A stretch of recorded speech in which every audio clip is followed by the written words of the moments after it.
बहुत स्वागत है जी सारे विद्यार्थियों का। मैं हाँ सुरिंदर डल्ला। कैनेडा दे विच नवीं सरकार बनन जा रही है, पर इस नवीं सरकार बनन दा कैनेडा दी इमीग्रेशन पॉलिसी ते की असर पेगा। किन्ने विद्यार्थी साडे जिहड़े कैनेडा जाण वाले ने, पढ़ना जाना चाहुंदे ने, इंडिया दे स्टूडेंट्स वो वधणगे या आउण वाले समय दे विच इंडियन स्टूडेंट्स दे नंबरस घट सकते हैं। दो ही तरीके नाल असीं कैनेडा की इमीग्रेशन पॉलिसी नूं इंडिया नाल जोड़ के देखते हैं, पंजाब नाल जोड़ के देखते हैं।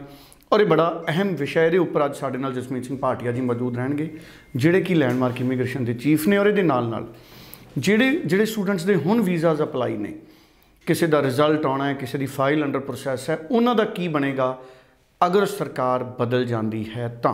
ये सारे सवाल लवांगे। जसमीत जी बहुत बहुत स्वागत है। सत श्री अकाल। जसमीत जी, कैनेडियन इमीग्रेशन पॉलिसी अगर हुण सरकार बदल जाती है, नवीं सरकार बनती है, तो इमीग्रेशन पॉलिसी नूं तुसीं इंडियन स्टूडेंट्स दे ट्रेंड दे नाल किवें जोड़ के वेखोगे? फायदा होएगा या नुकसान होएगा? सी एक ट्रांजिशन पीरियड होंदा है। सपोज सरकार बदल जाती है या नवी सरकार भी आती है, और सपोज सरकार बदल जाती है और कुछ पॉलिसीज़ चेंज लैके आना चाहती है इमीग्रेशन की, या जो पॉलिसी सैट कीतियां गई हैं उन्होंने पॉलिसीज़ तो कुछ हट के करना चाहती है। तो जी IRCC हैगी है वो फैडरल गवर्नमेंट के हिसाब नाल चलती है। So new policies will be sent to the IRCC, but that will take some time. जिन्होंने कहते हैं कि इनीशियल मुद्दा ये नहीं होएगा कि इमीजिएट इमीग्रेशन पॉलिसीज़ चेंज करनी है या इमीजिएट स्टूडेंट वीज़ा कोई घटाने हैं बढ़ाने हैं, कुछ इन्ना पॉलिसियाँ इमीजिएट एक्शन नहीं होएगा। जब तक इमीजिएट एक्शन नहीं होंदा, सरकार चेंज होने तो बाद या सेम सरकार होने तो बाद भी, सो IRCC will continue working like the old system. जो पुरानियां नीतियां बनियां हुई सी तब तक वो नीतियां दे उत्ते ही काम करती जाएगी। फिर जे कोई नीति ते चेंज लिया जा रहा है नवी सरकार वालों, तो वो कुछ टाइम बाद ही IRCC तक पहुँचेगा और IRCC उस नीतियां के अकॉर्डिंगली काम करना शुरू होएगी जदों तो उन्होंने डायरैक्टिव दिता जाएगा। सो सपोज सरकार चेंज होंदी है, सो मैनूं नहीं लगता कि आने वाले 2 साल तक कोई भी मेजर चेंज कैनेडा लियान की कोशिश करेगा। Major change affecting immigration policy और स्टूडेंट पॉलिसी, चाहे दोनों विचों कोई भी सरकार आती है, चाहे दोनों सरकारों विचों कोई भी जे सरकार आती है, तो कोई major immigration policy change I am not expecting. बाकी the situation will decide, because जिहड़ियां स्टीफन हार्पर ने पॉलिसीज़ बनाइयां सी या जिहड़ियां भी दूजी सरकारां ने पॉलिसी बनाइयां सी, उही पॉलिसियां वो सारियां पॉलिसियां भी इमीग्रेशन के हक ची सी।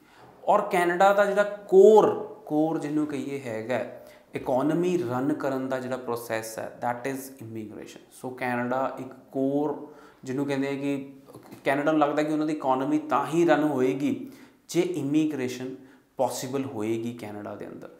सो ये सारिया चीज़ों को लैके मैनूं लगता है कि students, immigrants and provincial nominee programme के अंदर जिन्होंने अपलाई करना है फ्यूचर में, या कैनेडियन एक्सपीरियंस क्लास या whosoever it is, they should not take any stress for coming 2 years. But I am just sharing with you the process of changes, that how does that change work. So I am really positive that everything will be very normal and very same in case of government changes also. बिल्कुल ठीक है। सो बहुत ही important discussion है जी वो जसमीत जी के नाल इस वक्त साड़ी जारी है। सो वक्-वक् पहलुओं के उत्ते जसमीत जी ने गल की है। जसमीत जी, मैं एक सवाल ये लेना, हुण साडे बहुत सारे स्टूडेंट्स ने अपलाई किया है, उन्होंने फाइल्स अंडर प्रोसैस ने या जिन्हों के रिजल्ट्स आने ने, उन्होंने उपर कोई इमीडिएट इफैक्ट तो नहीं पैंदा?